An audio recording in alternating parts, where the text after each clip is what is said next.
All right, friends, this is going to be part 76 of Dinosaurs and Man. And we're going to continue on with the topic of what happened to the dinosaurs. And what I've been doing is I've been showing examples of, or at least in this block here, we're going to be looking at what has happened to animals in the past and what could happen to some endangered animals, even some that are literally in the critical numbers that we have today if things don't change. And so they will eventually go extinct. And so it's usually due to encroachment of man into areas where these animals live at. And so and they don't really take much heed into the habitat of these animals. And so now I believe dinosaurs, for the most part, were hunted down. And so, think about it. Think about the stigma with snakes. How people are just absolutely afraid, deathly afraid of them things.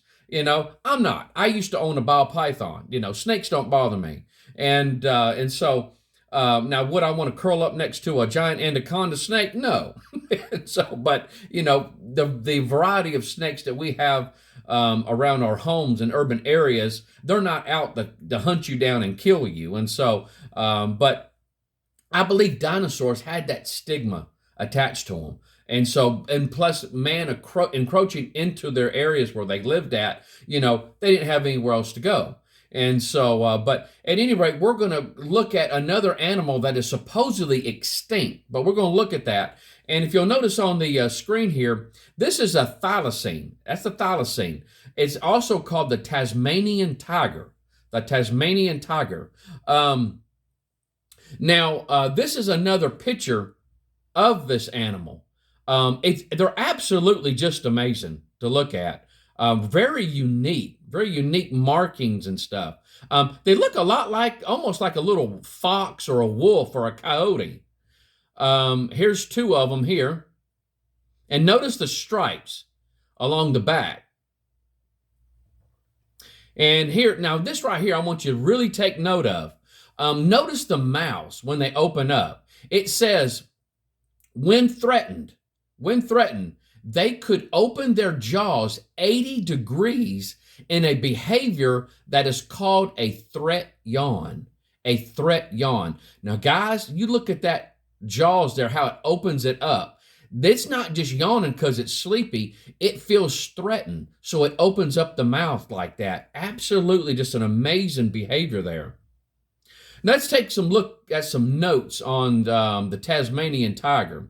It's a dog-like marsupial, which means that it carries its young in a pouch, of Australia and Tasmania.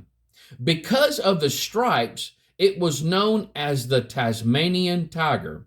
It resembled a greyhound or a lean wolf with black stripes against a yellow-brown fur and a stiff kangaroo-like tail. The Australian mainland variety died out about 3,000 years ago, but the animal prospered on Tasmania in Australia until sheep farmers arrived. There you go there. This is the problem. Sheep farmers. The last known specimen, Benjamin, died. He froze to death in Tasmania's Hobart Beaumaris Zoo in 1936 when he was left outside his enclosure on a cold night. So this animal here, this Benjamin, what they called Benjamin, he didn't die because he was hunted. He died because of the weather.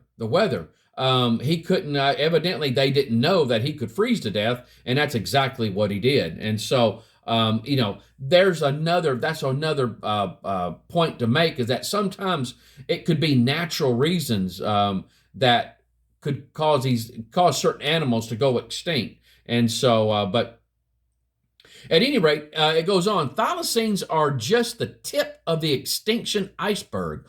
Over the last 400 years, we've lost the golden toad, passenger pigeon, Caribbean monk seal, dodo, western black rhinoceros, Javan tiger, and many others. Currently, several endangered species could go extinct in the next few years. And this is a 2020 article that I've got this information from, including Amur leopards and tigers, orangutans, Sumatran and Asian elephants, blue whales, the bluefin tuna, and hawksbill turtles.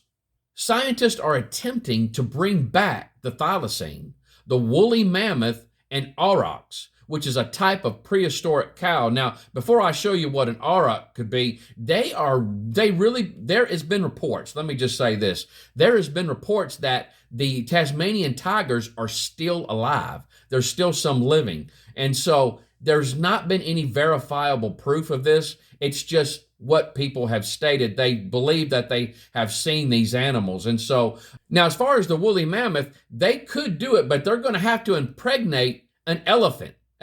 Because a woolly mammoth is in the elephant kind, And so as long as they impregnate an elephant with it, they very well could get an elephant that has the characteristics of a woolly mammoth. Now, as far as aurochs, two German zookeepers, brothers Lutz and Heinz Heck, attempted to bring back the auroch. Back from extinction around 1900, Lutz Heck crossed Corsican cows and Spanish bulls to bring out the auroch's characteristics. 25 years later, he got his first auroch, complete with the distinctive spiral horns associated with the breed. Heinz Heck, working at the Munich Zoo, started from different stock, including West Highland cattle and gray cattle of the Russian steppes, and produced a similar strain. Some were reintroduced to the wild, where they became more aggressive and more distrustful of people. Today, at the time of the book, which is 1995, there are some 200 of these animals which are generally not accepted as real aurochs. And so I guess, it's debated on, depending on who you ask.